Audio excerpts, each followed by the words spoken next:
بسم اللہ الرحمن الرحیم۔ حضرت ابو بکر صدیق رضی اللہ تعالی عنہ کی شان اسلام کے پہلے خلیفہ راشد، عشرہ مبشرہ میں شامل خاتم النبیین محمد مصطفیٰ صلی اللہ تعالی علیہ وسلم کے اولین جانشین صحابی اور ہجرت مدینہ کے وقت رفیق سفر تھے۔ حضرت ابو بکر صدیق رضی اللہ تعالی عنہ انبیاء اور رسولوں کے بعد انسانوں میں سب سے بہتر، صحابہ میں ایمان و زہد کے لحاظ سے سب سے برتر، اور ام المؤمنین حضرت عائشہ صدیقہ رضی اللہ تعالی عنہ کے بعد پیغمبر اسلام صلی اللہ تعالی علیہ وسلم کے محبوب تر تھے۔ عموماً ان کے نام کے ساتھ صدیق کا لقب لگایا جاتا ہے، جسے حضرت ابو بکر صدیق رضی اللہ تعالی عنہ کی تصدیق و تائید کی بنا پر پیغمبر اسلام صلی اللہ تعالی علیہ وسلم نے دیا تھا۔ حضرت ابو بکر صدیق رضی اللہ تعالی عنہ عام الفیل کے 2 برس اور 6 ماہ بعد سن 573 عیسوی میں مکہ میں پیدا ہوئے۔ دور جاہلیت میں ان کا شمار قریش کے متمول افراد میں ہوتا تھا۔ جب پیغمبر اسلام محمد مصطفیٰ صلی اللہ علیہ وسلم نے ان کے سامنے اسلام پیش کیا تو انہوں نے بغیر کسی پس و پیش کے اسلام قبول کر لیا، اور یوں وہ آزاد بالغ مردوں میں سب سے پہلے اسلام قبول کرنے والے کہلائے۔ قبول اسلام کے بعد 13 برس مکہ میں گزارے، جو سخت مصیبتوں اور تکلیفوں کا دور تھا۔ بعد ازاں پیغمبر اسلام محمد مصطفیٰ صلی اللہ علیہ وسلم کی رفاقت میں مکہ سے یثرب ہجرت کی، نیز غزوہ بدر اور دیگر تمام غزوات میں پیغمبر اسلام صلی اللہ علیہ وسلم کے ہم رکاب رہے۔ جب حضرت محمد صلی اللہ علیہ وسلم بیمار ہوئے تو ابو بکر صدیق رضی اللہ تعالی عنہ کو حکم دیا کہ وہ مسجد نبوی میں امامت کرے۔ پیر 12 ربیع الاول سن 11 کو پیغمبر اسلام نے وفات پائی، اور اسی دن حضرت ابو بکر صدیق رضی اللہ تعالی عنہ کے ہاتھوں پر مسلمانوں نے بیعت خلافت کی۔ منصب خلافت پر متمکن ہونے کے بعد ابو بکر صدیق رضی اللہ تعالی عنہ نے اسلامی عاملوں اور قاضیوں کو مقرر کیا، جا بجا لشکر روانہ کیے، اسلام اور اس کے بعض فرائض سے انکار کرنے والے عرب قبائل سے جنگ کی، یہاں تک کہ تمام جزیرہ عرب اسلامی حکومت کا مطیع ہو گیا۔ فتنہ ارتاد فروغ ہو جانے کے بعد امام ابو بکر صدیق رضی اللہ تعالی عنہ نے عراق اور شام کو فتح کرنے کے لیے لشکر روانہ کیا۔ ان کے عہدے خلافت میں عراق کا بیشتر حصہ اور شام کا بڑا علاقہ فتح ہوا۔ اعلان نبوت کے 4تھے سال جب اعلانیہ دعوت اسلام کا حکم نازل ہوا تو رسول اللہ صلی اللہ تعالی علیہ وسلم نے لوگوں کو اعلانیہ حق کی جانب بلانا شروع کر دیا۔ اس پر مشرکین قریش برک اٹھے اور انہوں نے مسلمانوں پر بے تحاشا ظلم و ستم ڈھانا شروع کر دیا۔ بالخصوص اسلام قبول کرنے والے غلاموں اور لونڈیوں پر انہوں نے ایسے ظلم ڈھائے کہ انسانیت سر پیٹ کر رہ گئی۔ ظلم و ستم کے اس دور میں ابو بکر صدیق رضی اللہ تعالی عنہ نے بے دریغ مال خرچ کر کے متعدد مظلوم غلاموں اور لونڈیوں کو ان کے سنگ دل آقاؤں سے خرید کر اللہ کی رضا کی خاطر آزاد کروایا۔ حضرت ابو بکر صدیق رضی اللہ تعالی عنہ کی شخصیت محتاج تعارف نہیں ہے۔ آپ حضور اکرم صلی اللہ علیہ وسلم کے بچپن کے دیرینہ دوست اور سفر و حضر کے ساتھی تھے۔ جب آپ صلی اللہ علیہ وسلم نے اپنی نبوت کا اعلان کیا تو سب سے پہلے آپ کو یہ شرف حاصل ہوا کہ آپ نے آپ صلی اللہ تعالی علیہ وسلم کی رسالت کی تصدیق کی۔ حضرت ابو بکر صدیق رضی اللہ تعالی عنہ نے رسول اللہ صلی اللہ تعالی علیہ وسلم کے اعلان نبوت کے بعد ہر موقع پر آپ صلی اللہ تعالی علیہ وسلم کا ساتھ دیا اور آپ صلی اللہ تعالی علیہ وسلم کا نہ صرف مالی تعاون کیا بلکہ ہر مشکل وقت میں آپ صلی اللہ تعالی علیہ وسلم کے معاون و مددگار رہے۔ ہجرت کے وقت آپ صلی اللہ علیہ وسلم کے ساتھی تھے، تمام غزوات میں آپ شریک ہوئے، اور یہ حقیقت ہے کہ آپ رسول اللہ صلی اللہ تعالی علیہ وسلم کے مشیر اول تھے۔ رسول اللہ صلی اللہ تعالی علیہ وسلم نے آپ کے بہت سے فضائل و مناقب بیان فرمائے ہیں۔ آپ صلی اللہ تعالی علیہ وسلم نے فرمایا، ابو بکر فی الجنہ، ابو بکر جنت میں ہے۔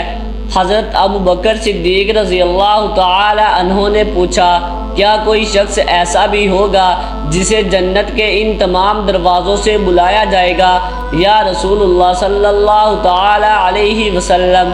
آپ صلی اللہ تعالی علیہ وسلم نے فرمایا، ہاں، اور مجھے امید ہے کہ تم بھی انہی میں سے ہوگے اے ابو بکر۔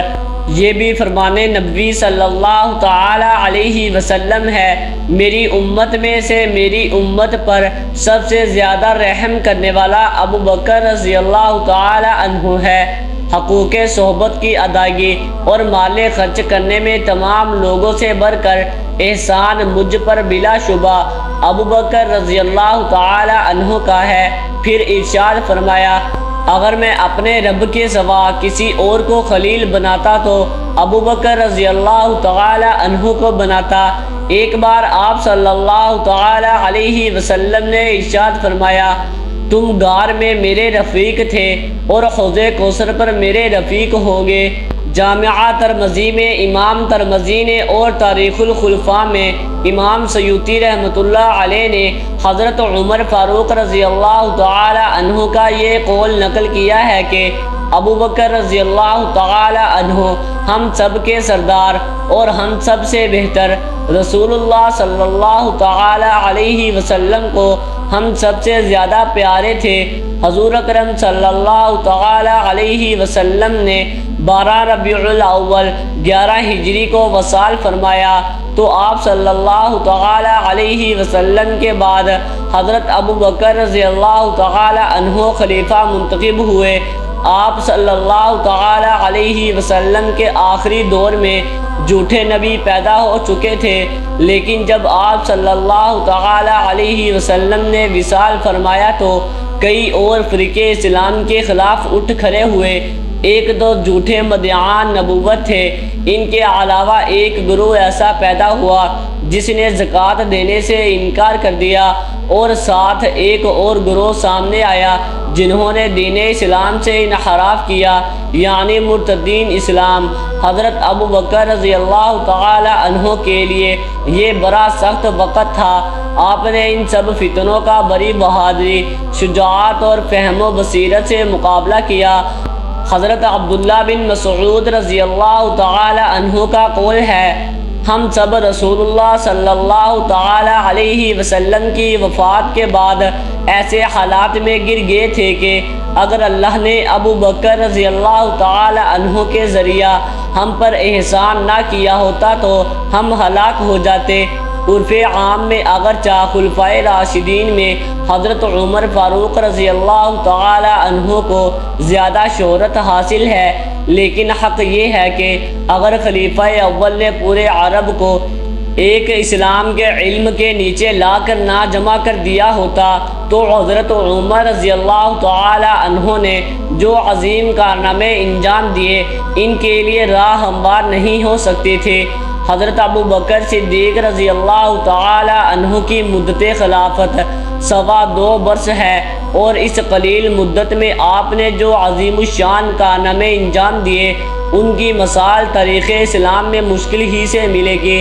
مولانا طالب الہاشمی مرحوم لکھتے ہیں کہ حضرت ابو بکر صدیق کی مدت خلافت میں انہوں نے جو عظیم الشان کارنامے انجام دیے ان کا حال پڑھ کر انسان ورطہ حیرت میں غرق ہو جاتا ہے۔ انہیں اپنے دور خلافت کا بیشتر حصہ اندرونی اور بیرونی دشمنوں سے نمٹنے میں صرف کرنا پڑا، لیکن اس کے باوجود وہ ملکی نظم و نسق سے غافل نہیں رہے۔ فی الحقیقت انہوں نے اپنی قوت ایمانی تدبر و فراست اور عزم و ہمت کی بدولت نوزائیدہ خلافت اسلامیہ کو اتنی مستحکم بنیادوں پر قائم کر دیا جس پر ان کے اول العزم جانشین حضرت عمر فاروق رضی اللہ تعالی عنہ نے ایک عظیم الشان تعمیر کر دی۔ علم و فضل کے اعتبار سے حضرت ابو بکر صدیق رضی اللہ تعالی عنہ بڑے جامع الکمالات تھے۔ تفسیر، حدیث، علم تفسیر، علم الانساب، شعر و سخن، حکایت، تحریر و کتابت میں انہیں مہارت تامہ حاصل تھی۔ حضرت ابو بکر صدیق رضی اللہ تعالی عنہ کا عظیم الشان کارنامہ جمع قرآن مجید ہے۔ موطا امام مالک میں ہے کہ حضرت ابو بکر صدیق رضی اللہ تعالی عنہ نے حضرت زید بن ثابت انصاری رضی اللہ تعالی عنہ کو حکم دیا کہ قرآن مجید کے تمام اجزاء کو جمع کر کے ایک کاغذ پر یکجا جمع کرنے کا اہتمام کرے۔